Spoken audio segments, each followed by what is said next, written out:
Mi esposo empeñó nuestro anillo de bodas para comprar un videojuego de edición limitada, así que me aseguré de que lo perdiera todo. Él me dijo que lo había perdido en el gimnasio. Pasó 3 días fingiendo buscarlo, incluso puso una denuncia falsa al seguro. Lo siento muchísimo, mi amor. Sé cuánto significaba para nosotros, me dijo mientras yo lloraba por el anillo que su abuelo había usado durante 50 años antes de heredármelo. Le creí hasta que encontré el recibo de la casa de empeño en su silla de gamer. 1,275 pesos por un anillo con valor de 51,000 pesos, empeñado el mismo día que salió el nuevo Battleforge Legends con contenido exclusivo para los primeros 100 compradores. Cuando lo confronté me dijo, es solo metal. Nuestro amor no necesita símbolos, el juego era una oportunidad única en la vida. Llevaba 16 horas al día jugando, pidiendo incapacidades en el trabajo para poder jugar. Nuestra factura de luz se triplicó por sus 3 monitores y 2 PCs encendidas constantemente. Había puesto un mini refrigerador junto a su equipo para no tener que detenerse a comer. Instaló una cafetera en su escritorio y compró pañales para adulto, aunque juró que nunca los usó. Los paquetes, sin embargo, seguían desapareciendo. Gastó 136,000 pesos en compras dentro del juego el año pasado. 136,000 pesos. Mientras yo trabajaba en 2 empleos para cubrir la hipoteca. Cada vez que intentaba hablar de las cuentas me decía, después de este torneo hay premios en efectivo. Nunca ganó ningún premio en efectivo. Ni siquiera era bueno en los juegos. Se enojaba y rompía los controles para luego comprar otros más caros pensando que un mejor equipo lo haría mejor jugador. El garaje estaba lleno de teclados destrozados y monitores a los que les había dado de puñetazos. Se unió a un clan guild que requería que sus miembros estuvieran en línea para incursiones programadas, raids. Estas incursiones sucedían durante la cena, durante mi cumpleaños, durante el funeral de mi madre. No puedo fallarle a mi equipo, dijo cuando le rogué que viniera al cementerio. La muerte es permanente. Esta incursión solo sucede una vez a la semana. Se perdió el nacimiento de nuestra hija por una eliminatoria de torneo. Ni siquiera el torneo en sí, solo la eliminatoria para quizás entrar al torneo. Fue eliminado en la primera ronda mientras yo estuve de parto durante 14 horas. Se los compensaré a los dos, prometió. Nunca lo hizo. Olvidó nuestro aniversario por un nuevo lanzamiento. Olvidó el primer cumpleaños de nuestra hija por subir de nivel. Grinding for Achievements. Olvidó la Navidad por un fin de semana de doble experiencia, doble XP Weekend. El árbol se quedó hasta febrero con regalos sin abrir debajo porque nunca dejó de jugar el tiempo suficiente para darse cuenta. Usaba la misma ropa durante semanas. Su silla de gamer tenía un olor permanente. Su escritorio estaba cubierto de latas de bebidas energéticas y platos con moho. Cuando yo limpiaba, él gritaba que estaba arruinando su sistema. Todo tiene un lugar. Estás arruinando mi ritmo. Flow. El ritmo era basura y mugre en un patrón específico. Luego vino el incidente del anillo de bodas. Pero esa ni siquiera fue la peor parte. Descubrí que también había empeñado mi anillo de compromiso de mi joyero, el collar de mi abuela, el reloj de mi padre que heredé, todo lo valioso que poseíamos, desaparecido, por juegos y equipo de juego. Solo están ahí sin usarse, dijo cuando encontré más recibos. Los juegos tienen valor activo, las joyas son riqueza pasiva. Había solicitado préstamos usando nuestra casa como garantía. 340,000 pesos para una renovación de la sala de juegos que nunca ocurrió. El dinero se fue en lanzamientos de edición limitada, cajas de botín, loot boxes y beneficios de suscriptores para streamers que nunca había conocido. Tenía suscripciones de nivel 3 a 40 canales diferentes a 850 pesos cada uno al mes. Cuando intenté cancelarlas, cambió todas las contraseñas y dijo que yo lo estaba abusando financieramente. El punto de quiebre llegó cuando nuestra hija necesitaba una cirugía. Nada grave, pero el seguro solo cubría una parte. Necesitábamos 51,000 pesos. La cantidad exacta que valía el anillo de su abuelo antes de que lo empeñara por 1,275 pesos. Le rogué que vendiera algunos juegos, algo de equipo, lo que fuera. Son inversiones, me dijo. Valdrán más después. ¿No puedes esperar? Ella no podía esperar. Tuve que pedir dinero prestado a mi hermana mientras Devon gastaba 10,200 pesos esa semana en unos auriculares nuevos porque los viejos no eran lo suficientemente espaciales. Mi hermana Sara organizó una intervención familiar. Todos vinieron a hacerlo entrar en razón. Él se sentó allí todo el tiempo en su teléfono jugando un juego móvil, diciendo ocasionalmente sí, los estoy escuchando sin levantar la vista. Cuando desconectaron su modem router, usó datos celulares. Cuando le quitaron el teléfono, sacó una consola portátil de su bolsillo. Tenía dispositivos de juego escondidos por todas partes como una reserva secreta. La intervención fracasó porque literalmente no prestó atención a ni una sola palabra. Fue entonces cuando tomé mi decisión. Esperé hasta que estuviera en lo profundo de una sesión maratónica de 48 horas por un nuevo lanzamiento. Se había tomado toda la semana libre en el trabajo, se había abastecido de suministros, se puso su camiseta de la suerte sin lavar de 2015. A las 20 horas de haber comenzado, cuando estaba completamente absorto, inicié el proceso. Agarré mi teléfono y comencé a tomar fotos de todo. Los recibos de la casa de empeño estaban justo ahí en su escritorio, mezclados con latas vacías de bebidas energéticas y envoltorios de comida. Fotografío cada uno asegurándome de que las fechas y las cantidades estén claras en cada toma. Mis manos no dejan de temblar, pero sigo adelante. Los estados de cuenta de las tarjetas de crédito están esparcidos alrededor de su silla de gamer. Algunos pegados al asiento con lo que parece refresco derramado. Los despego con cuidado y los extiendo sobre la mesa de la cocina para fotografiarlos. Hay tantas facturas, todas vencidas, todas con recargos acumulándose. También tomo fotos de eso. Todo el tiempo puedo oírlo en la habitación de al lado, gritándole a su pantalla porque alguien no lo está curando lo suficientemente rápido. Su voz está ronca por no dormir. Me muevo por la casa como si estuviera recopilando pruebas en la escena de un crimen, que supongo que lo estoy haciendo. El closet de nuestro dormitorio tiene más recibos metidos en los bolsillos de su chaqueta. Encuentro 3 resguardos más de empeño por joyas que ni siquiera sabía que faltaban. Los pendientes de perlas de mi abuela, la pulsera de plata de mi madre, un collar que mi padre me dio por mi graduación universitaria, todo se fue. Todo empeñado por $75-40 aquí, lo que la casa de empeño le quisiera dar. Lo fotografío todo, luego lo vuelvo a poner exactamente donde lo encontré. No puedes saber que estoy haciendo esto. Aún no. Empaco una bolsa para mi hija mientras Devon grita que su equipo es basura. Ella solo tiene 3 años, así que no necesita mucho. Algo de ropa, su conejo de peluche favorito, la manta sin la que no puede dormir. Le digo que vamos a visitar a la tía Sara para una pijamada divertida con sus primos. Ella se emociona y empieza a saltar preguntando si podemos llevar snacks. Empaco algunas galletas saladas y jugos, tratando de actuar normal, tratando de no llorar. Cuando pasamos por la sala de juegos de Devon para irnos, me detengo en la puerta. Está encorvado sobre su teclado, con los ojos inyectados en sangre, su camiseta de la suerte de 2015 manchada de café y quién sabe qué más. Le digo que vamos a casa de mi hermana para darle espacio para su fin de semana de juegos. Él agita una mano sin apartar la vista de la pantalla, murmurando algo sobre la estrategia de su equipo y cómo necesitan avanzar por el carril central push mid lane. Mi hija se despide de él con la mano. Él no se la devuelve. Ella me pregunta por qué papi no se despidió. Le digo que papi está ocupado con su juego y que lo veremos más tarde. La mentira sabe horrible en mi boca, pero ¿qué más puedo decir? Mi hermana Sara me mira la cara cuando llegamos y envía a mi hija a jugar con sus primos en el patio. Luego prepara té y me sienta en su mesa de cocina. Saco todos los documentos que he estado reuniendo en secreto durante la última semana, extendiéndolos sobre la mesa en pilas organizadas. Los recibos de la casa de empeño van en una pila, los estados de cuenta de las tarjetas de crédito en otra, las facturas vencidas en una tercera. Los documentos de préstamo que encontré escondidos en el cajón de su escritorio van en su propia pila. Sara me ayuda a examinarlo todo. Su rostro se vuelve más serio con cada nuevo papel. Ponemos todo en carpetas con etiquetas. Pruebas de artículos empeñados. Deuda de tarjetas de crédito. Facturas impagadas. Préstamos con garantía hipotecaria. Negligencia financiera. Nos toma 2 horas organizarlo todo. A través de la ventana puedo oír a mi hija riendo con sus primos y por primera vez en meses puedo respirar sin el constante sonido de los juegos de fondo. Sin sonidos de disparos, sin gritos a compañeros de equipo, sin tecleo constante, solo niños jugando y pájaros cantando. Sara se acerca a la mesa y me aprieta la mano, no dice nada porque no es necesario. Ambas sabemos lo que sigue.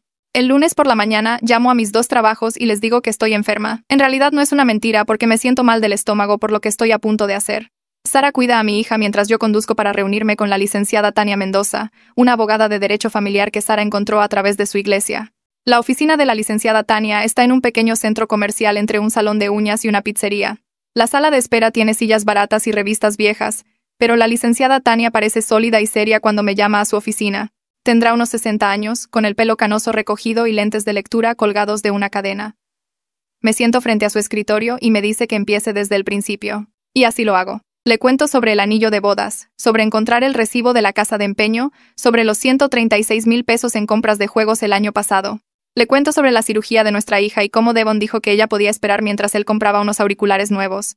Le cuento que se perdió el nacimiento de nuestra hija por una eliminatoria de torneo, sobre el funeral de mi madre, sobre trabajar 2 empleos mientras él juega 16 horas al día. La licenciada Tania no interrumpe ni una vez.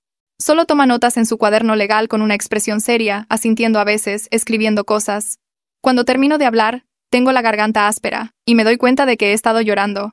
La licenciada Tania me da una caja de pañuelos y me dice que estoy haciendo lo correcto. La licenciada Tania comienza a explicar las cosas con una voz tranquila que me hace sentir menos loca. Dice que los casos de adicción a los videojuegos se están volviendo más comunes en los juzgados de divorcio. Los jueces están comenzando a reconocerlo como un problema real, especialmente cuando hay daños financieros y negligencia infantil. La evidencia que reuní es exactamente lo que necesita. Ella traza una estrategia, hablando despacio para que pueda entender. Primero, protegemos mis bienes congelando las cuentas conjuntas y separando mi dinero. Segundo, establecemos la incompetencia de Devon como padre documentando su negligencia en las necesidades médicas de nuestra hija y su incapacidad para priorizar su seguridad. Tercero, solicitamos la custodia de emergencia basándonos en su comportamiento. Ella explica que las reliquias familiares empeñadas muestran un patrón de irresponsabilidad. La deuda que me ocultó muestra deshonestidad. Que se perdiera la cirugía de nuestra hija muestra negligencia. Todo junto construye un caso de que no se puede confiar en él para la custodia conjunta o el acceso a nuestras finanzas. Me dice que esto no será fácil ni rápido. Devon probablemente luchará una vez que se dé cuenta de lo que está sucediendo. Pero confía en que podemos ganar esto. Le pregunto cuánto costará. Nombra una cifra que me marea, pero dice que podemos acordar un plan de pagos. Pienso en mi hija riendo en el patio trasero de Sara y sé que lo estoy haciendo. El pasante de la licenciada Tania, Omar, entra para ayudar con la siguiente parte. Omar es más joven, quizás de unos 30, con una sonrisa amigable que no coincide con el trabajo serio que estamos haciendo. Me explica que necesitamos solicitar copias de todos nuestros registros financieros de los últimos 3 años, estados de cuenta bancarios, estados de cuenta de tarjetas de crédito, documentos de préstamos, todo. Me ayuda a llenar los formularios de solicitud para cada banco y compañía de tarjetas de crédito. Tarda una eternidad porque Devon tiene cuentas en todas partes. Mientras Omar está tecleando las solicitudes, se me ocurre algo. Le pregunto si es posible que Devon haya abierto tarjetas de crédito que yo no conozco. La sonrisa de Omar desaparece.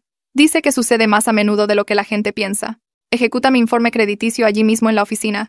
Nos sentamos a esperar que se cargue y mi estómago da vueltos.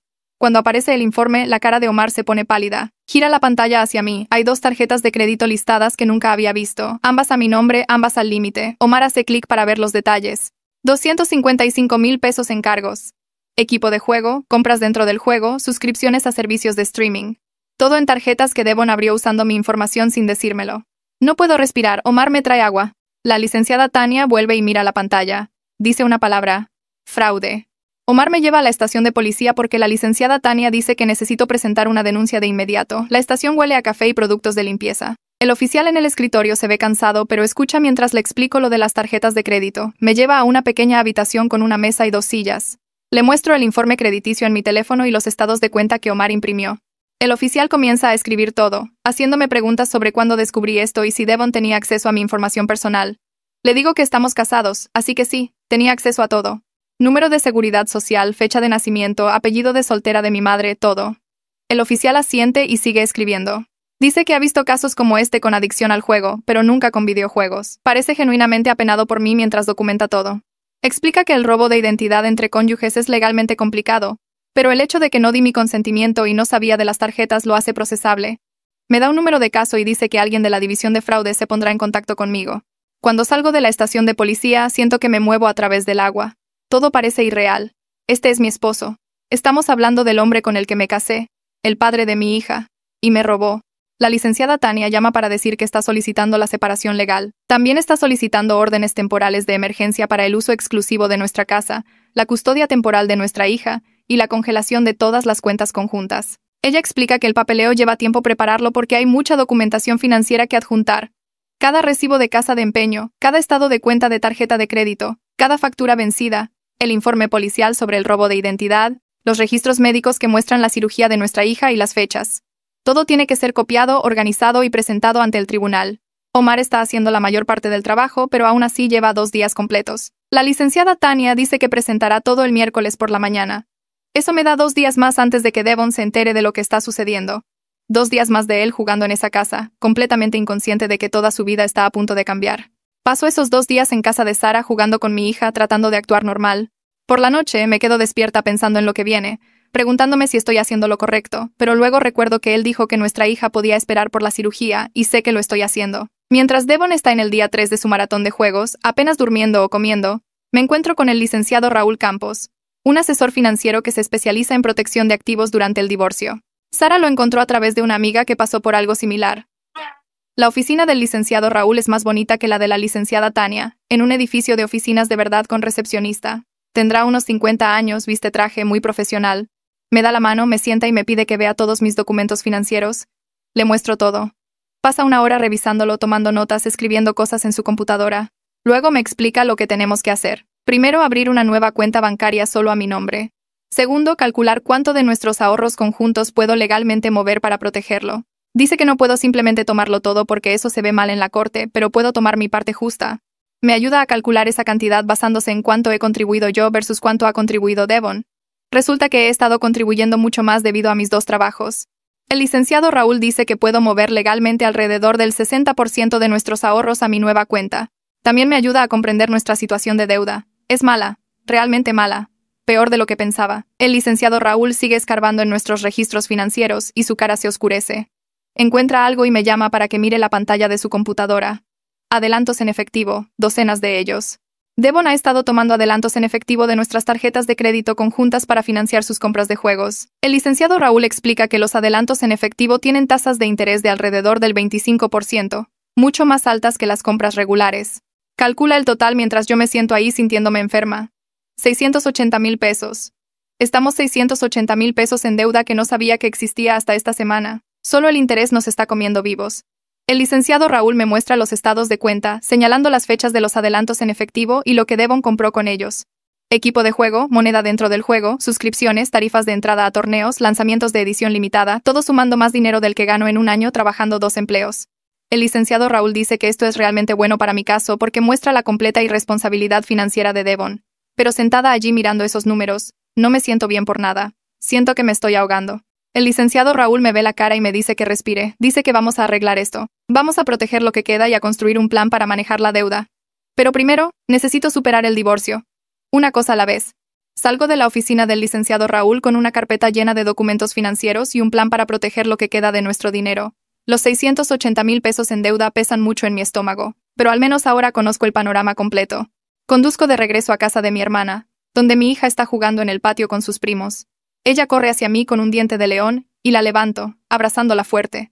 Todo lo que estoy haciendo es por ella. Esa noche, después de que ella se duerme, saco mi teléfono y empiezo a revisar las fotos que tomé de nuestra casa, los recibos de la casa de empeño, los estados de cuenta de las tarjetas de crédito, los documentos del préstamo. Pero me doy cuenta de que me falta algo importante. A la noche siguiente, mientras Devon todavía está inmerso en su maratón de juegos, conduzco a nuestra casa con mi hermana. Nos estacionamos calle abajo y esperamos hasta que vemos el brillo de sus monitores a través de la ventana. Está completamente absorto. Mi hermana vigila mientras me deslizo en el garaje por la puerta lateral. El olor me golpea primero. Una mezcla de moho y algo podrido. Saco mi teléfono y empiezo a fotografiar todo. Un teclado al que le faltan teclas. Las letras desgastadas por escribir con rabia. Un monitor con una grieta que se extiende como telaraña por la pantalla. Otro monitor boca abajo en el suelo de concreto. La carcasa trasera destrozada, 3 controles con los joysticks rotos, unos auriculares partidos por la mitad, un ratón al que le han arrancado el cable. Cuento 15 piezas de equipo destruidas en total, cada una representando un momento en que Devon perdió el control. Cuando un juego no salió a su manera y la emprendió contra el hardware, fotografío cada artículo desde múltiples ángulos, asegurándome de que el daño sea claro. Mis manos tiemblan mientras documento la evidencia. Estos no son solo objetos rotos. Son prueba de comportamiento violento. Incluso si se dirige a cosas en lugar de a personas. ¿Qué pasará si nuestra hija accidentalmente desenchufa su computadora durante una incursión? ¿Qué pasará si hace ruido durante un torneo? Le envío las fotos a la licenciada Tania esa noche y ella responde en 1 hora. Esto es exactamente lo que necesitamos, evidencia de pobre control de impulsos y comportamiento agresivo. El juez verá esto como una bandera roja para la visita supervisada. A la mañana siguiente me obligo a ir a trabajar a pesar de que apenas dormí. Estoy en mi caja del supermercado, escaneando artículos en piloto automático, cuando Patty de la sección de embutidos aparece a mi lado durante la calma de media mañana. Me toca el brazo suavemente y me doy cuenta de que estoy llorando. Ni siquiera sabía que estaba llorando. Le dice a nuestra supervisora que me llevará a un descanso y me acompaña a su coche afuera. Nos sentamos en el estacionamiento y me da pañuelos de su guantera. Intento disculparme, pero me detiene. Me pregunta qué pasa y todo se derrama. La adicción a los videojuegos, los anillos empeñados, la deuda, los papeles de divorcio que estoy a punto de presentar, la batalla por la custodia, todo. Patty escucha sin interrumpir, asintiendo en algunos puntos como si entendiera. Cuando termino se queda en silencio por un momento. Luego me cuenta sobre su exmarido. Cómo su adicción al juego destruyó su matrimonio. Cómo prometió detenerse. Pero luego ella encontraba boletos de lotería escondidos en su coche. Cómo desaparecía durante horas en el casino. Cómo drenó sus ahorros y sacó préstamos que ella no conocía. Los patrones son idénticos. La mentira, el ocultamiento, elegir la adicción por encima de la familia, la destrucción financiera. Dice que ver a alguien que amas desaparecer en la adicción es una de las cosas más difíciles de presenciar. Dice que irse fue la mejor decisión que tomó, aunque en ese momento se sintiera imposible. Nos sentamos allí durante otros 10 minutos y ella me cuenta sobre una terapeuta que la ayudó a superar el divorcio. Alguien que se especializa en familias que lidian con la adicción. Saca su teléfono y me envía el contacto por mensaje de texto. Doctora Laura Rojas. Patty dice que la doctora Laura entiende lo que es amar a alguien que ama más su adicción que a ti. Llamo a la oficina de la doctora Laura durante mi hora de comida. La recepcionista dice que están llenos por 3 semanas, pero me oigo a mí misma decir que es una emergencia, que estoy dejando a mi marido y necesito ayuda para entender si estoy haciendo lo correcto. La recepcionista me pone en espera. Cuando vuelve dice que la doctora Laura puede verme el jueves a las 7 de la mañana antes de que comiencen sus citas regulares. Lo acepto. El jueves por la mañana dejo a mi hija en casa de mi hermana a las 6:30 y conduzco a la oficina de la doctora Laura. Está en un pequeño edificio profesional cerca del hospital. La sala de espera está vacía y tranquila. La doctora Laura sale justo a las 7. Tendrá unos 40 años, con ropa casual y ojos amables.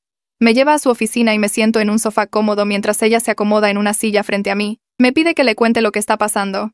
Empiezo a hablar y no puedo parar. 3 años de la adicción a los videojuegos de Devon se derraman, los momentos perdidos, la destrucción financiera, la negligencia, la mentira, la cirugía de nuestra hija, la intervención que fracasó, los recibos de la casa de empeño, los papeles de divorcio esperando ser presentados.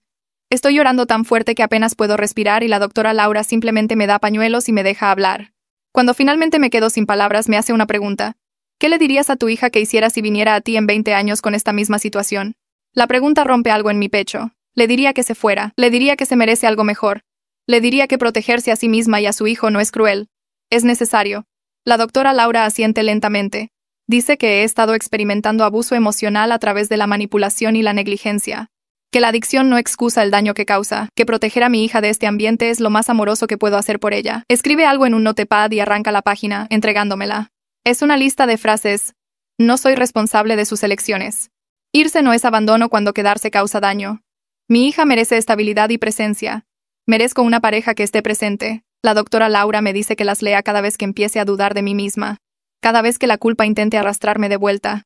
El notificador entrega los papeles de divorcio el viernes por la tarde.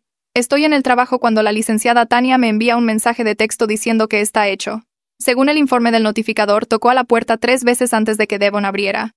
Devon llevaba unos auriculares puestos y sostenía un control. El notificador le entregó los papeles y le explicó lo que eran. Devon echó un vistazo a la primera página. Dijo, «Está bien» y preguntó si el notificador podía cerrar la puerta al salir. Dejó los papeles en la mesa junto a la puerta y volvió a su juego. El notificador se quedó allí por un momento, sorprendido, y luego se fue. Pasan 3 horas. Estoy cargando comestibles en el carrito de un cliente cuando mi teléfono comienza a vibrar en mi bolsillo. Lo reviso en mi descanso. 17 llamadas perdidas de Devon. 23 mensajes de texto. No escucho los mensajes de voz. No leo los textos más allá de los primeros que se muestran en mi pantalla de bloqueo. La progresión es clara incluso a partir de las vistas previas. Confusión que se convierte en ira, que se convierte en pánico, que se convierte en disculpas desesperadas. La licenciada Tania me dijo que no respondiera, que dejara que todo pasara por los abogados. Así que silencio mi teléfono y vuelvo al trabajo. Pero puedo ver que los textos siguen llegando. Párrafos de palabras. Promesas de cambiar. Acusaciones de que estoy reaccionando de forma exagerada. Súplicas para hablarlo. Apago mi teléfono por completo y termino mi turno. Esa noche en casa de mi hermana vuelvo a encender mi teléfono. 42 llamadas perdidas. 67 mensajes de texto. Le reenvío todo a la licenciada Tania sin leer la mayor parte. Ella responde que esto es normal y que siga bloqueando sus intentos de contacto directo. A la medianoche estoy acostada en la cama de invitados en casa de mi hermana cuando escucho gritos afuera. Mi hermana aparece en mi umbral. Asustada. Devon está en el jardín delantero exigiendo verme a mí y a nuestra hija. Puedo oírlo a través de la ventana gritando mi nombre. Mi hermana ya llamó a la policía. Me quedo en el dormitorio con la puerta cerrada, sosteniendo a mi hija dormida. A través de la ventana, puedo ver a Devon bajo el resplandor de la luz del porche. Todavía lleva sus auriculares de gamer alrededor del cuello como un collar. Su camisa está arrugada y manchada. Está caminando de un lado a otro, gritando que no puedo simplemente llevarme a su hija, que necesitamos hablar de esto como adultos.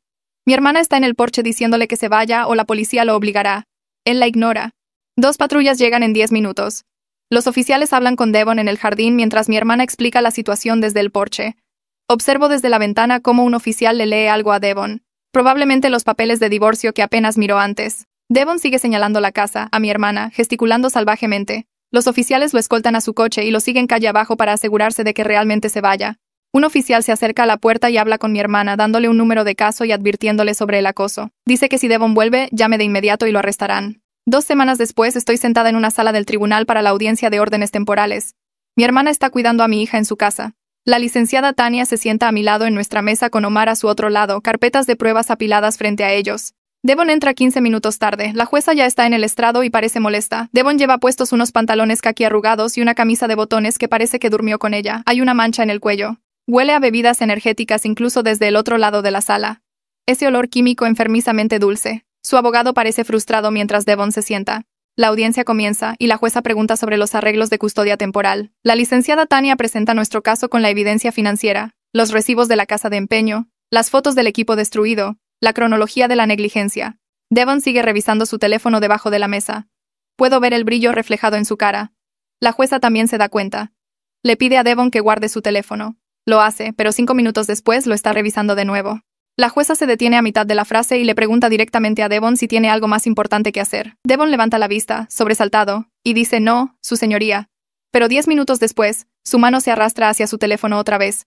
La jueza amenaza con declararlo en desacato si toca su teléfono una vez más. Me doy cuenta de lo que está haciendo. Está revisando el horario de incursión de su clan. Incluso aquí, incluso ahora, el juego es más importante que luchar por la custodia de su hija. La jueza se ve disgustada. La jueza me otorga la custodia temporal, uso exclusivo de la casa. Manutención temporal basada en el ingreso de Devon de cuando realmente estaba trabajando a tiempo completo. El abogado de Devon se levanta y argumenta que Devon no puede pagar la cantidad de manutención porque actualmente está desempleado. Esta es la primera vez que escucho esto.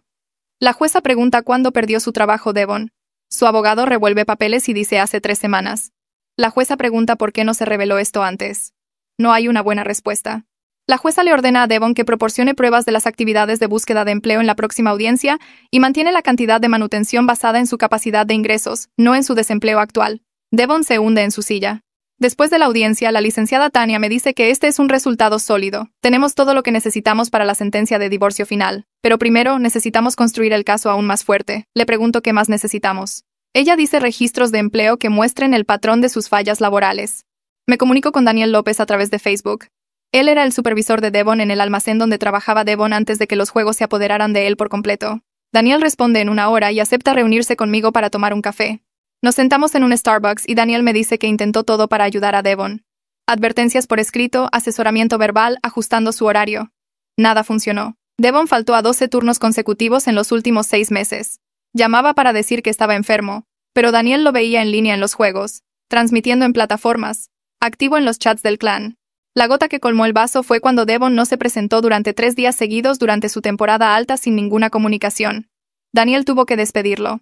Dice que se siente mal por eso porque sabe que Devon tiene una familia, pero no podía seguir cubriendo a alguien que no se presentaba. Le pregunto si estaría dispuesto a escribir una declaración para el proceso de divorcio. Daniel acepta de inmediato. Dice que si ayuda a proteger a la hija de Devon, hará lo que sea necesario. Me envía por correo electrónico la declaración esa misma noche.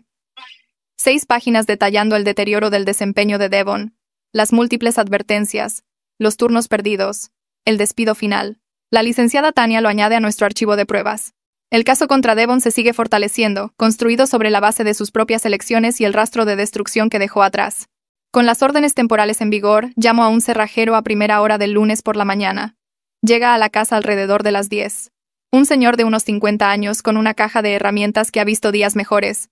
Lo observo trabajar en la puerta principal mientras mi hija juega con bloques en la sala. La cerradura vieja sale fácil. Instala un nuevo cerrojo con llaves que solo tengo yo. Mientras se dirige a la puerta trasera, empiezo a mirar las habitaciones con nuevos ojos. Encuentro un dispositivo de juego portátil encajado detrás de los cojines del sofá. Otro escondido debajo del lavabo del baño detrás de los productos de limpieza. El tercero me detiene en seco. Está en el closet de mi hija, escondido detrás de sus peluches en el estante superior. Lo bajo y lo miro.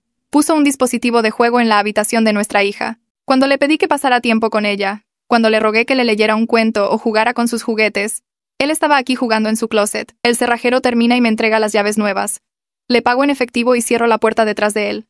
Volver a mudarme a mi propia casa se siente extraño sin el ruido constante, sin tecleos, sin explosiones de los altavoces, sin Devon gritándole a su pantalla sobre el lag o los malos compañeros de equipo. El silencio se siente pesado al principio, casi incómodo después de años de ese ruido de fondo. Mi hija sigue mirando hacia la sala de juegos como si esperara verlo allí. Me pregunta dónde está papi mientras almorzamos. Dejo mi sándwich y trato de encontrar palabras que una niña de 3 años pueda entender. Le digo que papi está enfermo ahora y necesita mejorar antes de poder visitarnos. Ella pregunta si tiene un resfriado. Le digo que es un tipo de enfermedad diferente, una que le dificulta cuidar a las personas. Ella parece aceptarlo y vuelve a comer su sándwich de queso a la parrilla, pero me pregunta de nuevo a la hora de acostarse, y a la mañana siguiente y a la mañana después de eso. Los padres de Devon llaman el miércoles por la noche. La voz de su madre suena aguda y enojada. Dice que estoy destruyendo la vida de su hijo por un pasatiempo. Que estoy siendo dramática y cruel. Que todo hombre necesita tiempo para relajarse y disfrutar de sus intereses. Intento explicarle lo de los anillos empeñados. Los 340,000 pesos de deuda. La cirugía de nuestra hija que se negó a ayudar a pagar. Me interrumpe. Dice que estoy exagerando. Que los padres jóvenes necesitan espacio. Que probablemente estoy celosa del tiempo que pasa jugando en lugar de conmigo. Su padre entra en la línea y dice las mismas cosas con una voz más grave. Que criaron a Devon para que fuera un buen hombre, que estoy destrozando a su familia, que estoy manteniendo a su nieta lejos de ellos. Intento explicar de nuevo, pero no están escuchando, solo quieren gritar. Cuelgo cuando su madre empieza a llorar por cómo le he roto el corazón. Paso el jueves por la mañana escaneando documentos. Los recibos de la casa de empeño entran al escáner uno por uno. Mi anillo de compromiso por 1,360 pesos. El collar de mi abuela por 850 pesos. El reloj de mi padre por 765 pesos. El anillo de bodas de su abuelo por 1,275 pesos. Encuentro recibos que no sabía que existían. La pulsera de su abuela, un par de candelabros de plata que pertenecían a sus padres, fotos familiares y marcos antiguos vendidos por los marcos en sí. Pongo todo en una carpeta y se lo envío por correo electrónico a sus padres con un breve mensaje. Esto es lo que su hijo vendió para comprar juegos. No vuelvo a saber de ellos después de eso, pero 3 días después me llama el hermano de Devon.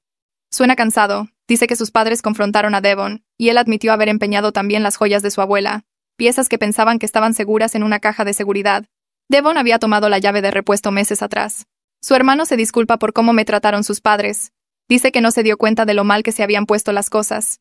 La oficina de la doctora Laura está en un edificio cerca de los juzgados. Voy el jueves por la tarde mientras mi hija está en la guardería. La sala de espera tiene sillas suaves y revistas sobre salud mental. La doctora Laura sale a buscarme exactamente a tiempo. Su oficina tiene un sofá y una silla. Me siento en el sofá. Me pregunta cómo estoy lidiando con todo. Empiezo a decir que estoy bien, pero las palabras no salen. En cambio, lloro. Grandes y feos sollozos que he estado conteniendo durante semanas. Lloro por el hombre que Devon solía ser cuando nos conocimos. Cómo me invitaba a citas y recordaba mis comidas favoritas. Cómo jugaba con nuestra hija cuando era un bebé, poniendo caras tontas para hacerla reír. Cómo en algún momento esa persona desapareció y fue reemplazada por alguien a quien le importaban más los juegos que su propia familia. La doctora Laura me da pañuelos y espera. Cuando finalmente dejo de llorar, me dice que está bien guardar luto por el matrimonio que creí que tenía. Que puedo extrañar quien solía ser mientras me protejo a mí misma y a mi hija de quien se convirtió. Dice que ambas cosas pueden ser ciertas al mismo tiempo. El viernes por la tarde recojo a mi hija de la guardería como siempre. La directora me detiene en la puerta. Parece incómoda. Pregunta si podemos hablar en su oficina por un minuto. Mi hija va a jugar en el rincón de lectura mientras la directora cierra la puerta. Me dice que Devon vino durante el almuerzo tratando de recoger a nuestra hija. Dijo que era su día de custodia. La directora siguió su protocolo y pidió ver la orden de custodia. Devon no la tenía. Se enojó y levantó la voz. La directora me llamó, pero yo estaba en una reunión. Ella se negó a liberar a mi hija sin la documentación adecuada. Devon se fue después de 10 minutos de discusión.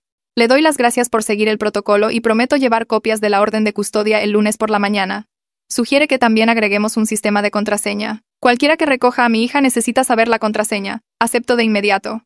La oficina del licenciado Raúl está en el centro, en un edificio alto con vistas al río. El sábado por la mañana, mi hermana cuida a mi hija mientras me reúno con él. Tiene hojas de cálculo listas en su computadora. Repasamos mis ingresos de ambos trabajos. Mis gastos de la casa, servicios, comida, guardería. Me muestra cómo se ve ahora versus cómo se veía cuando yo cubría los gastos de juego de Devon. La diferencia es enorme. Estaba gastando 17,000 pesos extra al mes en electricidad, internet y cubriendo facturas que Devon ignoraba. Sin ese drenaje, en realidad puedo ahorrar dinero, construir un fondo de emergencia, tal vez incluso llevar a mi hija a un lugar agradable por su cumpleaños. El licenciado Raúl me ayuda a configurar transferencias automáticas a una cuenta de ahorros. Me muestra cómo rastrear mis gastos con una aplicación. Por primera vez en años puedo ver un futuro en el que no me estoy ahogando en deudas. El domingo por la noche entro a nuestra cuenta bancaria conjunta para verificar el saldo. Hay cargos que no reconozco. 850 pesos a algo llamado Twitch.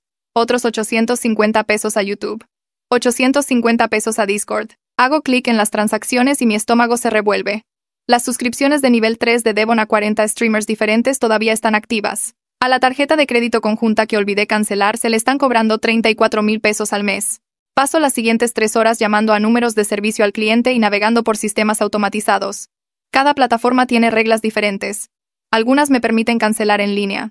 Otras requieren que verifique que soy una usuaria autorizada respondiendo preguntas de seguridad, cuyas respuestas no sé por qué Devon configuró las cuentas. Una plataforma no me deja cancelar en absoluto sin la contraseña de Devon. Tengo que presentar una denuncia de fraude ante la compañía de la tarjeta de crédito en su lugar. El lunes por la mañana, voy al banco antes de trabajar. La representante que me ayudó antes me reconoce. Le muestro el informe policial sobre el robo de identidad y las tarjetas de crédito fraudulentas que Devon abrió a mi nombre. Ella saca mi informe crediticio en su computadora. Hay 2 tarjetas que nunca solicité. Una tiene un saldo de 136,000 pesos. La otra tiene 102,000 pesos. Ambas están al límite. Ella explica el proceso de disputa. Necesito llenar declaraciones juradas por cada tarjeta. Proporcionar copias del informe policial. Escribir una cronología de cuándo descubrí el fraude. Me lleva 1 hora completar todo el papeleo. Ella promete que los cargos se eliminarán de mi informe crediticio una vez que se complete la investigación. Dice que generalmente toma de 30 a 60 días. Salgo del banco sintiéndome más ligera a pesar de la molestia. El martes por la tarde recibo una llamada de servicios familiares. Devon solicitó su primera visita supervisada con nuestra hija. Tienen una apertura el miércoles a las 2. Estoy de acuerdo y anoto la dirección. El miércoles salgo temprano del trabajo para recoger a mi hija de la guardería. Le explico que vamos a ver a papi en un lugar especial con otras personas alrededor. Ella se emociona y habla de mostrarle sus nuevos dibujos. Llegamos al centro de servicios familiares a la 1:55. Es un edificio con un parque infantil afuera y oficinas adentro. Una mujer con un portapapeles nos saluda. Ella es la monitora asignada para supervisar la visita. Esperamos en una habitación con juguetes y libros. Dan las 2 y se pasa. 2:15. 2:20. A las 2:30, Devon entra apresuradamente, luciendo agotado. Se disculpa y dice que perdió la noción del tiempo. La monitora escribe algo en su portapapeles. Devon se sienta en el suelo con nuestra hija, pero sigue revisando su teléfono. Ella le muestra sus dibujos. Él los mira y dice que son bonitos sin mirarlos realmente. Ella le pide que juegue a los bloques con ella. Él apila unos cuantos mientras se desplaza por su teléfono con la otra mano. La monitora escribe más notas. Después de 30 minutos, nuestra hija deja de intentar interactuar con él. Juega sola mientras Devon se sienta allí en su teléfono. La visita termina a las 3. La monitora nos da las gracias y dice que presentará su informe ante el tribunal. La siguiente visita programada se cancela por mensaje de texto, algo sobre un problema con el coche. La semana siguiente, Devon envía un mensaje de texto 2 horas antes de la cita diciendo que tiene gripe. La tercera cancelación llega a través de su abogado, quien llama a la licenciada Tania para explicar que Devon necesita reprogramar debido a una oportunidad de trabajo. La licenciada Tania pregunta qué oportunidad de trabajo, dado su estado de desempleo. El abogado no tiene una respuesta. Mi hija deja de preguntar cuándo vamos a ver a papi. Al principio me siento aliviada porque significa menos conversaciones difíciles, pero luego el alivio se convierte en algo más pesado. Tiene 4 años y ya está aprendiendo que su padre no es confiable. La veo jugar con sus muñecas y noto que ya no incluye una figura de papá, solo la muñeca mamá y la muñeca bebé. A veces añade la muñeca abuela, nunca el papá. Me digo a mí misma que esta consistencia es mejor para ella que él aparezca a veces y la decepcione otras, pero todavía duele verla dejar de esperar algo de él. La licenciada Tania me llama al trabajo para decir que las respuestas de descubrimiento regresaron del abogado de Devon. Suena diferente en el teléfono. Casi divertida, pero tratando de ocultarlo. Pregunta si puedo ir a su oficina después de que termine mi turno. Paso el resto de mi jornada laboral preguntándome qué encontró. Cuando llego a su oficina, Omar ya tiene papeles esparcidos sobre la mesa de conferencias. La licenciada Tania desliza una pila de documentos hacia mí. Estados de cuenta bancarios que muestran depósitos de cheques de desempleo. Cada cheque depositado e inmediatamente gastado. No en alquiler. No en comida. No en la manutención de niños que se supone que debe pagar. Suscripciones de juegos. Compras de equipo. Moneda dentro del juego. El mismo patrón cada 2 semanas como un reloj. Omar señala otra sección del descubrimiento. Devon listó su dirección actual como el sótano de sus padres. El mismo sótano donde jugaba cuando era adolescente antes de que nos casáramos. La licenciada Tania me muestra fotos que el abogado de Devon estaba obligado a presentar. El equipo del sótano se ve idéntico al que tenía en nuestra casa. 3 monitores. 2 PCs para juegos. El mini refrigerador. La cafetera. Incluso la misma asquerosa silla de gamer con el olor permanente. Sus padres lo están dejando vivir allí sin pagar alquiler. Lo están alimentando, permitiendo exactamente la misma adicción que destruyó nuestro matrimonio. Omar menciona que las respuestas de descubrimiento también revelaron que Devon ha solicitado 0 trabajos desde que quedó desempleado. Ni una sola solicitud. Ni siquiera una actualización de currículum. Solo jugar y gastar sus cheques de desempleo en más juegos. El jueves por la noche conduzco a un sótano de la iglesia para mi primera reunión de grupo de apoyo. El volante que me dio la doctora Laura decía que era para personas que se estaban divorciando de parejas con adicciones conductuales. Casi doy la vuelta 3 veces en el estacionamiento. Entrar en una habitación llena de extraños para hablar sobre mi matrimonio fallido se siente imposible. Pero me obligo a cruzar la puerta. 12 personas sentadas en un círculo desdoblando sillas. El facilitador me da la bienvenida y me pregunta si quiero compartir. Empiezo a hablar y no puedo parar. Todo se derrama. Los anillos empeñados. El nacimiento perdido.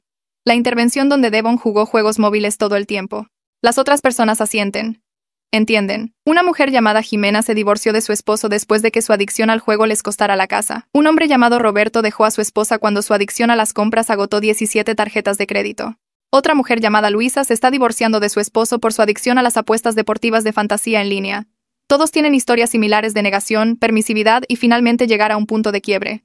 Ximena me da su número de teléfono y me dice que llame cuando necesite hablar. Roberto explica cómo consiguió una orden de restricción cuando su ex intentó acceder a sus nuevas cuentas bancarias. Luisa comparte el nombre de su asesor financiero que la ayudó a reconstruir su crédito después del divorcio. Por primera vez desde que dejé a Devon. No me siento sola en esto. Otras personas han sobrevivido a esto y han reconstruido sus vidas. El podcast Relatos Solicitados ya está en Spotify. Consulta el enlace en la descripción o en los comentarios. Tal vez yo también pueda. Patty me acorrala en la sala de descanso del trabajo el lunes siguiente. Notó que he estado mirando ofertas de trabajo en mi teléfono durante el almuerzo. Se sienta frente a mí y abre su computadora portátil. Saca mi currículum actual que no he actualizado en 3 años. Pasamos toda nuestra hora de almuerzo reescribiéndolo. Ella me ayuda a enumerar todas mis responsabilidades en ambos trabajos. Me muestra cómo enmarcar el trabajo en 2 empleos como gestión de tiempo y habilidades multitarea excepcionales. Señala que he estado manejando horarios complejos y prioridades contrapuestas durante años. Me hace sonar calificada para puestos a los que nunca pensé que podría postularme. Luego busca ofertas de trabajo en empresas donde trabajan sus amigas. Mejor paga. Horarios normales. Seguro médico. Beneficios de jubilación. Cosas que parecían una fantasía cuando trabajaba en 2 empleos a tiempo parcial sin beneficios. Ella insiste en que estoy calificada para estos puestos. Que sobrevivir a los últimos 3 años con Devon demuestra que puedo manejar cualquier cosa. Me ayuda a solicitar 5 trabajos antes de que termine nuestro descanso para almorzar. Siento terror al enviar las solicitudes. ¿Y si se ríen de mi currículum? ¿Y si ven a través del lenguaje pulido a la mujer exhausta que apenas se mantiene en pie? Pero Patty me obliga a hacer clic en enviar en cada solicitud. Me dice que merezco algo mejor que matarme trabajando en 2 empleos. Que mi hija merece una madre que no esté constantemente agotada. La llamada telefónica llega el miércoles por la tarde. Una empresa donde trabaja una amiga de Patty quiere entrevistarme. Tienen una vacante en su departamento de operaciones. El salario es más que mis 2 trabajos actuales combinados. Apenas puedo respirar cuando la reclutadora explica el paquete de beneficios. Seguro médico que cubre a mi hija, dental y de la vista, un plan de jubilación con igualación de la empresa, 2 semanas de vacaciones pagadas. Programo la entrevista para el viernes por la mañana y paso los siguientes 2 días alternando entre emoción y terror. El viernes por la mañana dejo a mi hija en la guardería temprano y conduzco al edificio de oficinas de la empresa. Está en una parte agradable de la ciudad con jardines y un moderno edificio de cristal. El vestíbulo tiene muebles cómodos y arte en las paredes. La recepcionista es amigable. Todo se siente profesional y limpio. Y nada como mis trabajos actuales. La entrevistadora es una mujer llamada Susana que dirige el departamento de operaciones. Pregunta sobre mi historial laboral y parece impresionada de que haya manejado 2 trabajos mientras criaba a una hija. Pregunta cómo manejé las prioridades contrapuestas y los conflictos de horario. Le digo la verdad, que no tuve otra opción, que tuve que resolverlo porque mi familia necesitaba los ingresos, que aprendí a ser eficiente y organizada porque no había margen de error. Susana asiente y toma notas. Pregunta qué me hizo postularme para este puesto. Considero mentir, pero me decido por la honestidad. Le digo que estoy pasando por un divorcio y necesito estabilidad para mi hija, que quiero un trabajo donde pueda construir una carrera en lugar de solo sobrevivir de cheque en cheque. Susana parece apreciar la honestidad. Explica que el puesto implica coordinar entre diferentes departamentos, gestionar horarios y resolver problemas rápidamente. Todo lo que he estado haciendo durante años, solo que sin que me paguen lo suficiente por ello. La entrevista dura 1 hora. Susana me acompaña a la salida y dice que tomarán una decisión en unos días. 3 días después, mi teléfono suena mientras estoy preparando la cena. Es Susana. Quieren ofrecerme el puesto. El salario que me menciona es más dinero del que he ganado nunca. Más que mis 2 trabajos actuales combinados. Tengo que sentarme. Susana explica los beneficios de nuevo. Seguro médico que comienza de inmediato. Igualación de jubilación. Tiempo libre pagado. Un horario normal con fines de semana libres. Apenas puedo hablar. Acepto el puesto y le doy las gracias probablemente demasiadas veces. Después de colgar me siento en mi cocina llorando. Mi hija pregunta por qué estoy triste. Le digo que no estoy triste. Estoy feliz. Vamos a estar bien. Llamo a mi hermana y le cuento la noticia. Grita tan fuerte que tengo que alejar el teléfono de mi oído. Dice que está orgullosa de mí. Que sabía que podía hacer esto. Por primera vez desde que descubrí esos recibos de la casa de empeño, siento que reconstruir mi vida podría ser realmente posible. Como si tal vez mi hija y yo realmente vamos a estar bien. 2 semanas después, la licenciada Tania llama sobre una nueva presentación judicial. Devon presentó una moción para modificar la orden de manutención temporal. Alega que no puede pagar la cantidad actual porque está desempleado. La audiencia está programada para el jueves siguiente. Me tomo la mañana libre en mi nuevo trabajo y me reúno con la licenciada Tania en el juzgado. Devon aparece con la misma ropa arrugada de la última audiencia. Su abogado presenta la moción argumentando que el desempleo de Devon hace imposible pagar la cantidad de manutención actual. La jueza le pide a Devon que explique su situación financiera.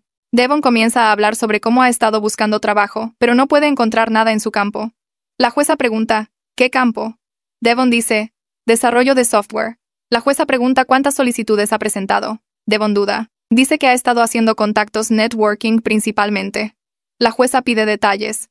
Devon no puede proporcionar ninguno. La licenciada Tania se levanta y presenta los documentos de descubrimiento.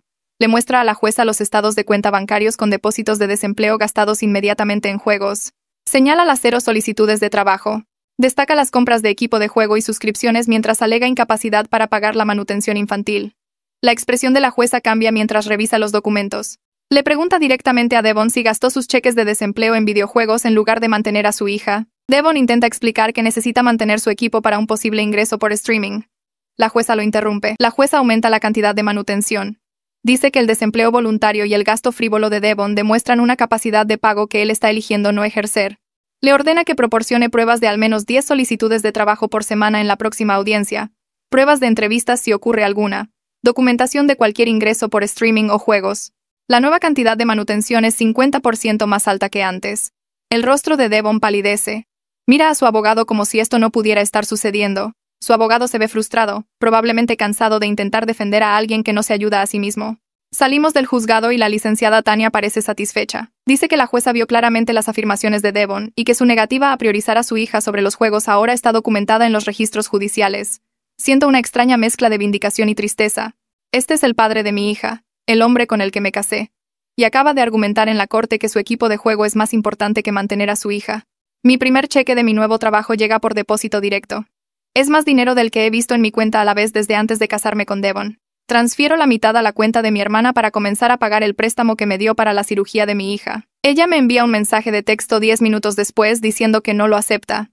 La llamo.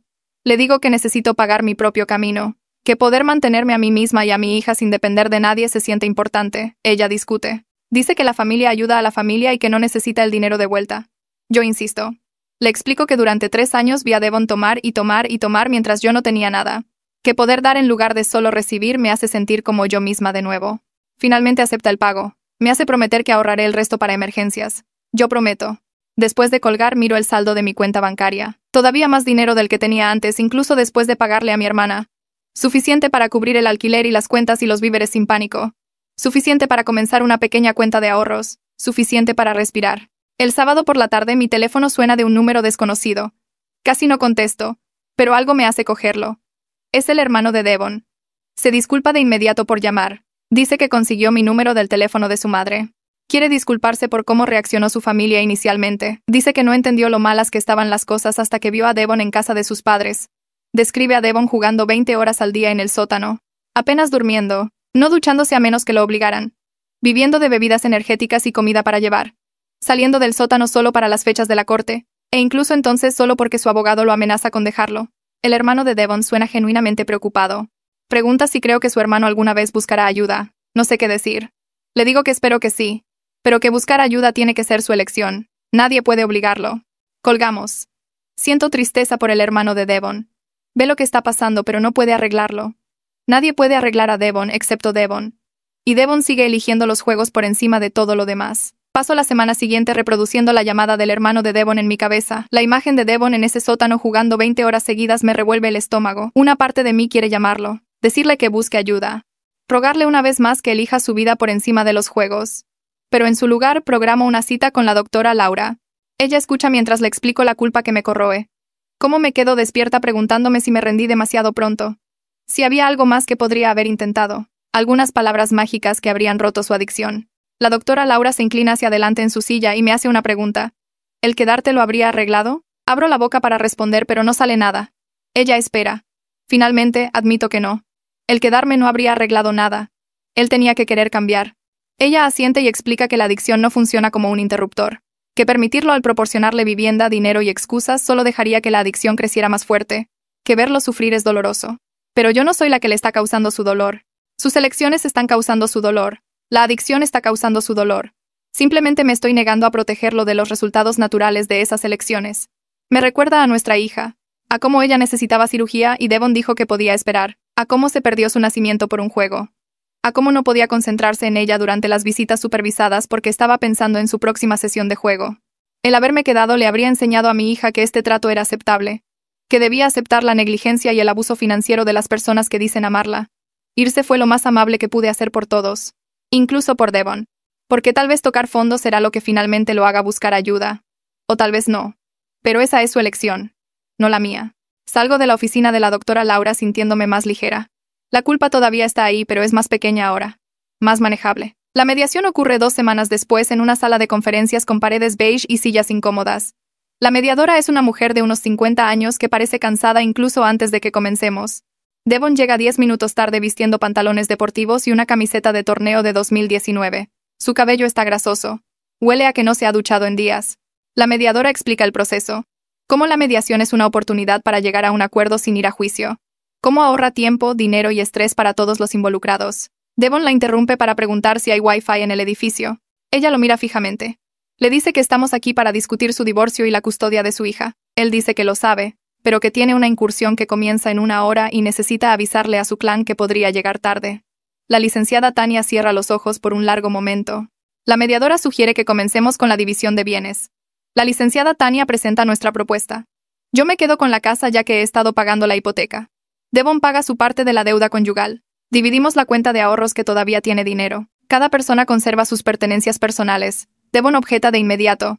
Dice que su equipo de juego no son pertenencias personales. Es propiedad personal esencial que no tengo derecho a tocar. La mediadora le pide que aclare. Él se lanza a una explicación de 15 minutos sobre consolas de edición limitada y periféricos de juego raros y mercancía firmada de gamers profesionales. Cómo estos artículos son inversiones que se apreciarán en valor. Cómo parte de su equipo es irreemplazable y vale más que la casa. La licenciada Tania señala que compró la mayor parte de este equipo con fondos conyugales mientras yo trabajaba 2 empleos. Que agotó tarjetas de crédito y sacó préstamos para comprar juegos mientras su hija necesitaba atención médica. Devon argumenta que no entiendo el mercado de los juegos, que su colección eventualmente valdrá 6 cifras, que no puede liquidar ahora porque el momento del mercado no es el correcto. La mediadora intenta pasar a la custodia. Devon apenas presta atención a esa discusión. Sigue revisando su teléfono debajo de la mesa. La mediadora se da cuenta y le pide que lo guarde. Lo hace, pero 30 segundos después vuelve a sacarlo. Ella pregunta qué podría ser tan importante. Él explica lo de la incursión. Cómo su clan depende de él. Cómo han estado planeando esto durante semanas. Ella sugiere que no se está tomando este proceso en serio. Él insiste en que sí. Pero su clan solo tiene una ventana de 4 horas para completar este contenido. Y si se lo pierde, tendrán que esperar otro mes. La licenciada Tania pregunta si entiende que su matrimonio está terminando. Que está a punto de perder la custodia de su hija. Él dice que sí. Pero que esta incursión también es importante. La mediadora me mira con algo parecido a lástima. Después de 2 horas admite que esto no está funcionando, que no puede mediar entre partes cuando una parte no se involucra en el proceso. Sugiere que procedamos a juicio. Devon apenas reacciona. Ya se dirige a la puerta. Dice que necesita llegar a casa para la incursión. La licenciada Tania programa una reunión en su oficina la semana siguiente. Omar ha impreso todos los documentos financieros, cada estado de cuenta de tarjeta de crédito, cada registro bancario, cada recibo de la casa de empeño. Ha organizado todo en una cronología que muestra el gasto de Devon aumentando año tras año. 34,000 pesos en juegos en el año 1 de nuestro matrimonio. 85,000 pesos en el año 2. 136,000 pesos en el año 3. 255,000 pesos en el último año, incluyendo las joyas empeñadas. Omar también ha reunido la evidencia de negligencia. Capturas de pantalla de los registros de actividad de juego de Devon que muestran sesiones de 16 a 20 horas. Los informes de visita supervisada que documentan su distracción e incapacidad para interactuar con nuestra hija, la declaración escrita de Daniel sobre el trabajo perdido y el despido final, el informe del incidente de la guardería sobre Devon tratando de recoger a nuestra hija durante mi tiempo de custodia. La licenciada Tania ha solicitado los registros bancarios de Devon a través del descubrimiento. Muestran que todavía está gastando cada centavo en juegos a pesar de estar desempleado. Sus padres están depositando dinero en su cuenta para gastos básicos y él lo está usando para comprar moneda dentro del juego y suscripciones de juegos.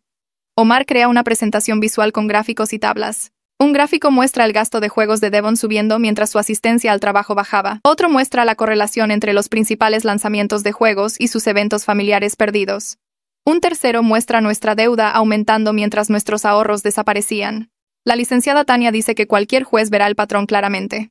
Que la adicción a los videojuegos sigue siendo relativamente nueva en el Tribunal de Familia, pero la evidencia de irresponsabilidad financiera y negligencia infantil es innegable.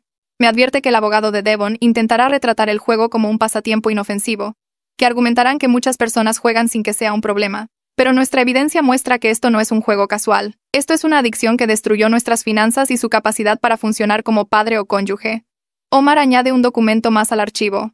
Una impresión del perfil de juego actual de Devon que muestra que ha registrado más de 3,000 horas solo en los últimos 6 meses. Eso es más que un trabajo a tiempo completo. Eso es prueba de que no está buscando trabajo ni abordando su adicción. La licenciada Tania parece satisfecha. Dice que estamos listas para el juicio. 2 semanas antes de la fecha del juicio, la licenciada Tania me llama al trabajo. Dice que el abogado de Devon se puso en contacto con ella con una oferta de acuerdo. Mis manos comienzan a temblar incluso antes de que explique los términos. Devon aceptará el divorcio. Aceptará la división de bienes propuesta. Aceptará pagar su parte de la deuda. Pero quiere conservar todo su equipo de juego sin restricciones. Y quiere visitas sin supervisión con nuestra hija. La licenciada Tania pregunta cómo quiero responder. Pienso en los informes de visita supervisada. En cómo Devon pasó toda la hora revisando su teléfono. En cómo nuestra hija intentó mostrarle su dibujo y él dijo qué bonito, mi vida sin levantar la vista. En cómo acortó la visita porque tenía una incursión comenzando.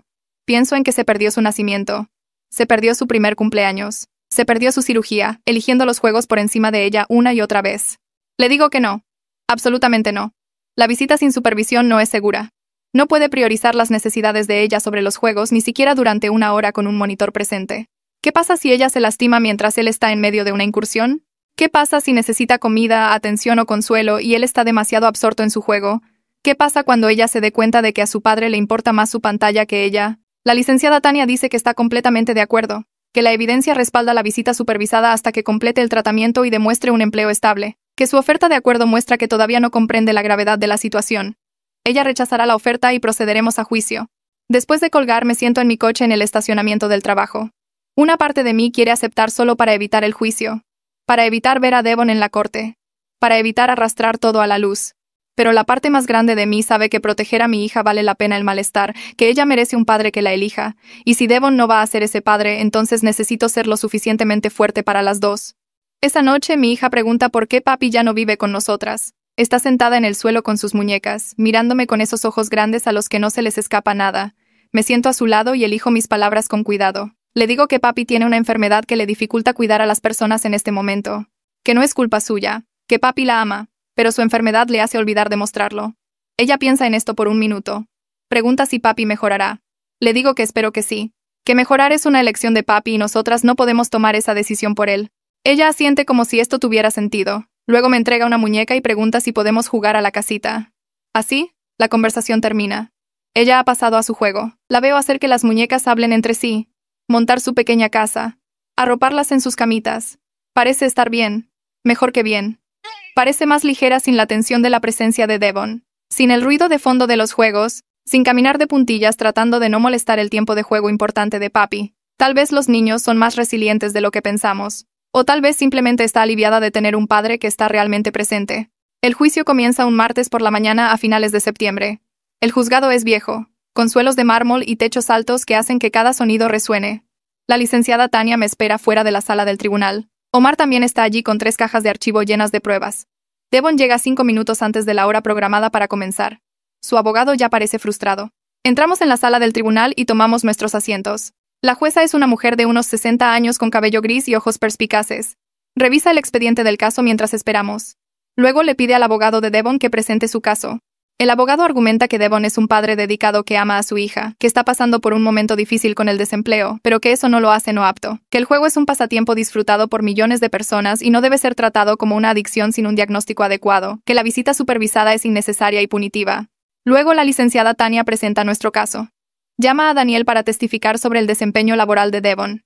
Daniel describe las advertencias, los turnos perdidos, las veces que Devon se quedó dormido en su escritorio después de jugar toda la noche, la gota que colmó el vaso cuando Devon no se presentó durante 12 días consecutivos porque se lanzó un nuevo juego. El abogado de Devon intenta argumentar que los problemas de empleo no reflejan la capacidad de crianza. La jueza le pregunta a Devon cómo planea mantener a su hija sin ingresos. Devon dice que está trabajando en construir un canal de streaming que eventualmente generará ingresos. La jueza pregunta cuánto tiempo lleva trabajando en esto. Devon admite que han pasado 8 meses y que aún no ha ganado dinero. La licenciada Tania presenta la evidencia financiera, los estados de cuenta de tarjetas de crédito, los documentos de préstamo, los recibos de la casa de empeño, la cronología de Omar que muestra el gasto en aumento, el gráfico que correlaciona los lanzamientos de juegos con los eventos familiares perdidos. El abogado de Devon objeta repetidamente, pero la evidencia habla por sí misma. La jueza le pregunta a Devon sobre empeñar reliquias familiares por dinero para juegos. Él trata de explicar lo del contenido de edición limitada y el valor de inversión. Ella lo interrumpe. Pregunta si entiende que vendió el anillo de su abuelo por 1,275 pesos para comprar un videojuego. Él dice que el juego valía más que eso. Ella lo mira fijamente durante un largo momento. El monitor de la visita supervisada testifica a continuación. Describe la distracción de Devon durante las visitas, su incapacidad para interactuar con el juego de su hija, el momento en que acortó la visita por un torneo, el momento en que pasó toda la hora en su teléfono, el momento en que preguntó si podían hacer la visita de forma remota para no tener que dejar su equipo de juego. El abogado de Devon pregunta si el monitor alguna vez fue testigo de que Devon fuera cruel o negligente durante las visitas. El monitor admite que no fue cruel, solo ausente. Físicamente presente, pero mentalmente en otro lugar. El juicio continúa hasta el segundo día. Más evidencia, más testimonio, más documentación de 3 años de adicción y negligencia. Al final Devon parece derrotado. Su abogado parece exhausto. La jueza dice que emitirá su fallo dentro de una semana. El fallo llega 5 días después. Custodia legal y física primaria completa para mí. Visitas supervisadas para Devon supeditadas a que complete el tratamiento de adicción y mantenga un empleo estable durante al menos 6 meses. La casa se queda conmigo. Devon es responsable de su parte de la deuda conyugal. El equipo de juego se queda con él ya que la licenciada Tania argumentó que no tengo ningún uso para él y venderlo no cubriría la deuda de todos modos. La manutención de niños se establece en base a los ingresos imputados, ya que Devon está voluntariamente desempleado. La jueza incluye una nota en su orden. Indica que la adicción a los videojuegos es un problema grave que requiere tratamiento profesional, que la incapacidad de Devon para priorizar las necesidades de su hija sobre los juegos demuestra que actualmente no es apto para un tiempo de crianza sin supervisión, que espera que busque ayuda y reconstruya su relación con su hija. Pero hasta que lo haga, la visita supervisada se mantendrá. La licenciada Tania me lee la orden por teléfono. Estoy en el trabajo, así que salgo a tomar la llamada. Cuando termina, me quedo allí parada sosteniendo mi teléfono. Se acabó. El matrimonio ha terminado legalmente. Mi hija está a salvo. Nuestras finanzas están protegidas. Gané. Pero ganar se siente vacío. Porque Devon no se presentó a escuchar el fallo. No llamó a su abogado para preguntar al respecto. Según la licenciada Tania, su abogado tuvo que enviarle la orden por correo electrónico 3 veces antes de que Devon respondiera. Y su única pregunta fue si la orden afectaba a su equipo de juego, no a su hija, no a su matrimonio, no a su vida desmoronándose. Solo a sus juegos. Salgo del juzgado después de firmar el papeleo final. La licenciada Tania me da la mano. Dice que hice lo correcto. Que mi hija es afortunada de tener un padre dispuesto a protegerla. Omar me da un pulgar hacia arriba. Camino hacia mi coche en el estacionamiento. Me siento al volante durante mucho tiempo antes de encender el motor. El alivio está ahí, enorme y abrumador. No más deuda, no más mentiras, no más ver a Devon elegir los juegos por encima de todo lo demás. Pero la tristeza también está ahí. Me casé con él creyendo que construiríamos una vida juntos. Tendríamos una familia. Envejeceríamos juntos. En cambio, tengo 29 años y estoy divorciada con una niña pequeña y una montaña de deudas que pagar. Él eligió esto. Me recuerdo eso. Eligió los juegos por encima de su esposa. Por encima de su hija. Por encima de su trabajo, su salud y su futuro. Le dio oportunidades. Su familia le dio oportunidades. Eligió los juegos cada vez. Encender el coche se siente como cerrar una puerta. Alejarme del juzgado se siente como el final de algo. No solo el matrimonio, sino la esperanza de que alguna vez cambiaría, que alguna vez nos elegiría a nosotras. Conduzco a casa con mi hija. A nuestra casa que finalmente es solo nuestra. A un futuro que es incierto. Pero al menos es nuestro para construir. Me tomo la semana siguiente libre del trabajo. Mi jefe lo aprueba de inmediato. Dice que me lo he ganado después de todo lo que he pasado. La primera mañana duermo hasta las 8, lo que se siente como un lujo. Mi hija me despierta subiéndose a la cama y pidiendo panqueques. Los hacemos juntas. Ella rompe los huevos. Yo mezclo la masa. Los comemos en la mesa de la cocina con miel de maple y fresas. Sin sonidos de juegos de fondo. Sin tensión. Sin caminar de puntillas. Solo nosotras. Vamos al parque después del desayuno. Ella corre directamente a los columpios. La empujo más y más alto mientras ella chilla de alegría. Otros padres están allí con sus hijos. No conozco a ninguno de ellos, pero nos sonreímos. Ese reconocimiento universal de padres. Todos estamos haciendo lo mejor que podemos. Pasamos una hora en el parque. Luego volvemos a casa y ella me ayuda a hornear galletas. Chispas de chocolate, su favorita. Se para en un taburete a mi lado en el mostrador. Vierte las chispas de chocolate. Lame la cuchara. Se ensucia la nariz con harina. Las galletas salen perfectas. Comemos 3 cada una mientras todavía están calientes. Esa tarde construimos un fuerte en la sala. Usamos cojines del sofá y mantas y sillas. Ella se arrastra dentro y declara que es su castillo. Estoy invitada como huésped. Jugamos a simular durante 1 hora. Ella es la reina. Yo soy el caballero visitante. El fuerte se queda puesto durante 3 días. Cenamos dentro de él. Leemos libros dentro de él. Ella se duerme dentro de él una noche y la llevo a su cama. La semana pasa en un borrón de momentos sencillos. Libros para colorear. visitas al parque, siestas por la tarde, noches de cine, la hora del baño sin prisas, cuentos antes de acostarse sin interrupciones. Es pacífico de una manera que nuestra casa nunca lo había sido antes. Mi hija florece en la atención. Habla más. Ríe más. Hace menos preguntas ansiosas. El último día de mi semana libre me dice que está feliz. Estamos acostadas en el fuerte leyendo un libro. Simplemente lo dice de la nada. Estoy feliz, mami. La abrazo fuerte. Le digo que yo también estoy feliz. Y lo digo en serio.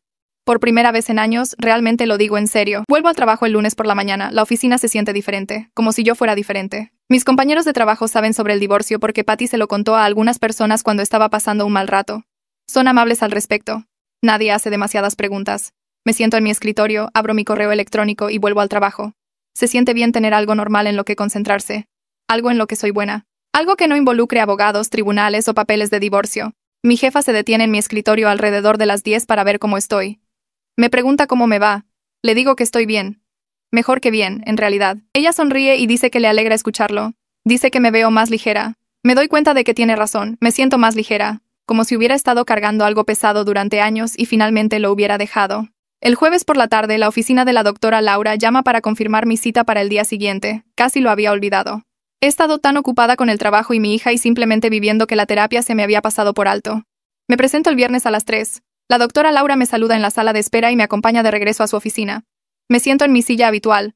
Me pregunta cómo he estado desde el juicio. Le cuento sobre la semana libre, los panqueques y el parque y el fuerte en la sala, los momentos sencillos y pacíficos con mi hija. Luego le cuento sobre volver al trabajo, lo normal que se sintió, lo bien que se sintió, pero también lo raro que es que mi matrimonio haya terminado, que estoy divorciada, que esta es mi vida ahora. La doctora Laura asiente, dice que es normal sentir múltiples cosas a la vez. Alivio y dolor, esperanza y miedo, victoria y pérdida.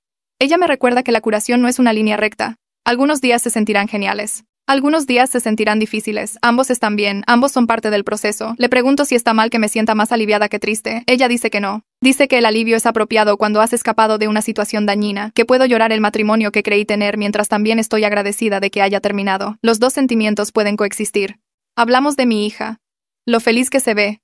Lo mucho más relajado que se siente nuestro hogar. La doctora Laura dice que los niños son resilientes, pero también absorben el estrés de su entorno. Eliminar esa tensión constante fue bueno para su desarrollo. Bueno para las dos. Salgo de su oficina sintiéndome validada. Como si mis sentimientos tuvieran sentido. Como si estuviera en el camino correcto a pesar de que es aterrador y nuevo. El sábado mi hermana llama. Quiere que todos vengan a cenar, para celebrar que el divorcio ha finalizado. No estoy segura de que celebración sea la palabra correcta, pero acepto. Dice que solo la familia cercana, su esposo e hijos. Nuestros padres. Mi hija y yo. Nadie más. Mantenerlo pequeño y de apoyo. Llego a las 6.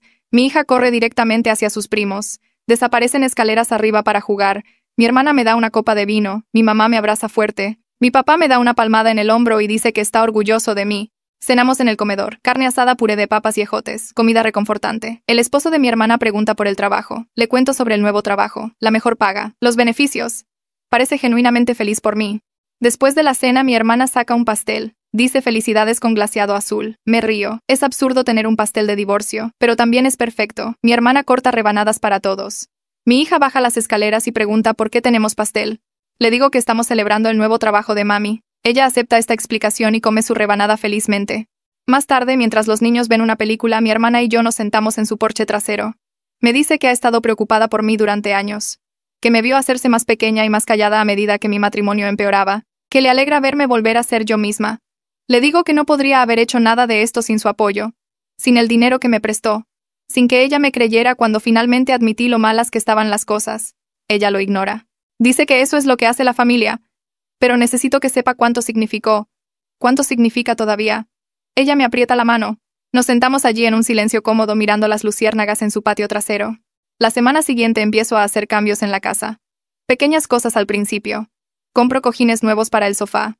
Una alfombra nueva para la sala. Quito las cortinas que venían con la casa cuando la compramos hace 5 años. Mi hija y yo vamos juntas a la tienda de artículos para el hogar. Ella elige cortinas nuevas para su habitación, rosas con flores blancas. Las colgamos esa tarde. Ella se hace hacia atrás y aplaude.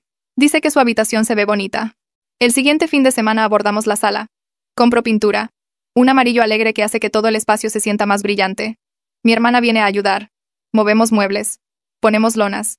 Pasamos el sábado pintando mientras mi hija juega en casa de mis padres. El amarillo se ve increíble. Transforma la habitación por completo. Hace que se sienta como una casa diferente. Nuestra casa. No la casa donde mi esposo jugaba 16 horas al día, no la casa llena de controles rotos y platos con moho. Un espacio fresco y limpio donde mi hija y yo estamos construyendo nuestra nueva vida.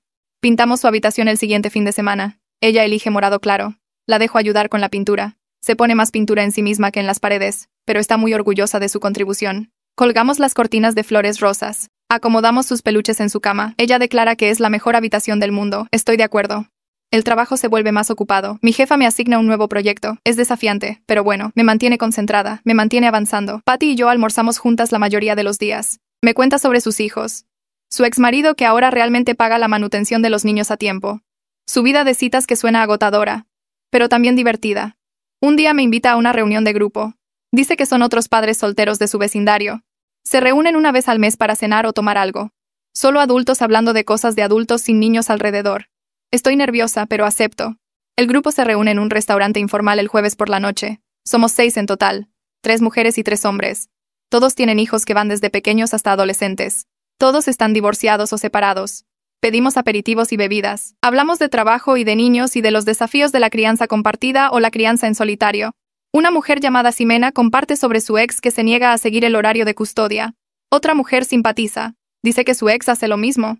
Uno de los hombres habla sobre lo difícil que es salir con alguien siendo padre soltero. Todos se ríen y comparten sus propios desastres de citas. Yo principalmente escucho. Se siente bien estar rodeada de personas que entienden, que no juzgan, que han pasado por luchas similares. Después de la cena, Patty me acompaña a mi coche. Pregunta si me divertí. Le digo que sí, más de lo que esperaba. Dice que el grupo se reúne el primer jueves de cada mes. Que debería volver. Le digo que lo haré. 3 meses pasan. Llega el otoño.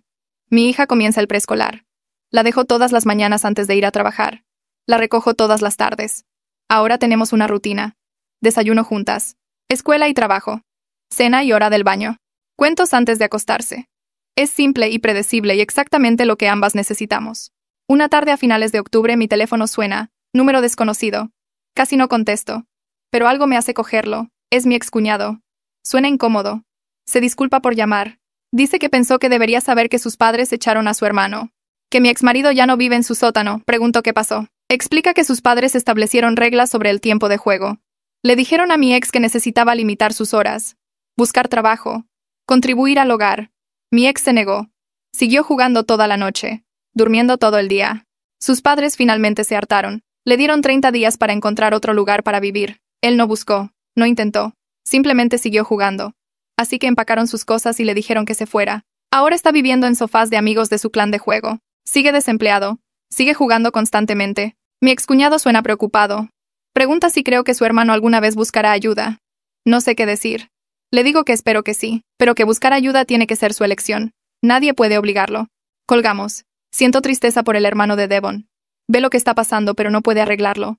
Nadie puede arreglar a Devon excepto Devon. Y Devon sigue eligiendo los juegos por encima de todo lo demás. Paso la semana siguiente reproduciendo la llamada del hermano de Devon en mi cabeza. La imagen de Devon en ese sótano jugando 20 horas seguidas me revuelve el estómago. Una parte de mí quiere llamarlo, decirle que busque ayuda, rogarle una vez más que elija su vida por encima de los juegos.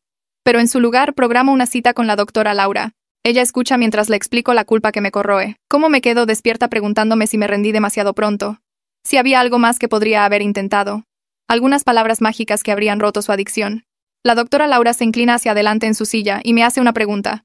¿El quedarte lo habría arreglado? Abro la boca para responder. Pero no sale nada. Ella espera. Finalmente, admito que no. El quedarme no habría arreglado nada. Él tenía que querer cambiar. Ella asiente y explica que la adicción no funciona como un interruptor, que permitirlo al proporcionarle vivienda, dinero y excusas, solo dejaría que la adicción creciera más fuerte. Que verlo sufrir es doloroso. Pero yo no soy la que le está causando su dolor. Sus elecciones están causando su dolor. La adicción está causando su dolor. Simplemente me estoy negando a protegerlo de los resultados naturales de esas elecciones. Me recuerda a nuestra hija. A cómo ella necesitaba cirugía y Devon dijo que podía esperar. A cómo se perdió su nacimiento por un juego. A cómo no podía concentrarse en ella durante las visitas supervisadas porque estaba pensando en su próxima sesión de juego. El haberme quedado le habría enseñado a mi hija que este trato era aceptable. Que debía aceptar la negligencia y el abuso financiero de las personas que dicen amarla. Irse fue lo más amable que pude hacer por todos, incluso por Devon, porque tal vez tocar fondo será lo que finalmente lo haga buscar ayuda. O tal vez no. Pero esa es su elección. No la mía.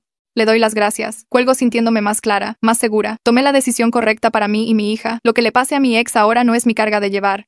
La semana siguiente tengo una conferencia de padres y maestros en el preescolar de mi hija. Su maestra, la señora Jiménez, pide hablar conmigo. Estoy nerviosa, preocupada de que algo ande mal, pero la señora Jiménez sonríe cuando me siento. Me dice que mi hija está maravillosamente, haciendo amigos, participando en actividades, siguiendo instrucciones.